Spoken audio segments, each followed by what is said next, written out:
নমস্কার দর্শক বন্ধুরা, কুকিং উইথ লাভ চ্যানেলে আপনাদের সকলকে স্বাগত। আজকে আবারও হাজির হয়েছে একটা নতুন রেসিপি নিয়ে।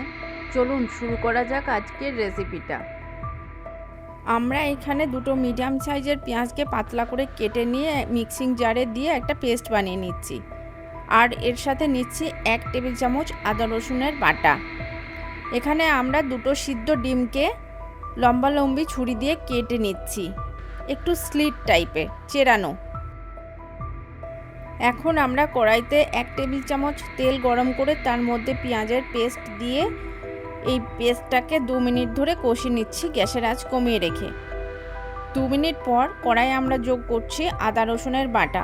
এটাকেও আরও 2 মিনিট ধরে কষিয়ে নিচ্ছি পেঁয়াজের সাথে। এখন আমরা কড়াইতে যোগ করছি 1 টেবিল চামচ ধনের গুঁড়ো এবং 1 টিস্পুন জিরের গুঁড়ো।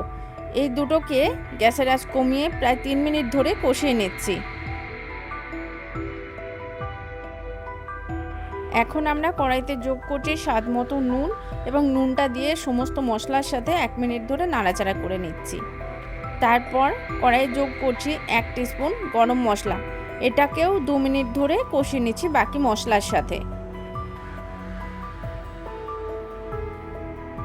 এখন আমরা কড়াইয়ে যোগ করছি 1 কাপ মতো দুধ এবং সব কিছুর সাথে ভালো করে মিশিয়ে নিচ্ছি। তারপর গ্যাসের আঁচ মিডিয়াম করে দুধটা ফুটে আসলে কড়াইয়ে আমরা যোগ করছি সিদ্ধ করে হালকা চেরানো ডিমগুলো।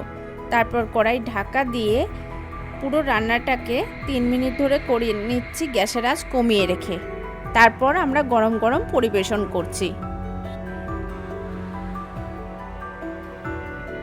আপনাদের যদি আমার ভিডিও ভালো লাগে তাহলে লাইক, শেয়ার এবং আমার চ্যানেলটিকে সাবস্ক্রাইব করতে অবশ্যই যেন ভুলবেন না।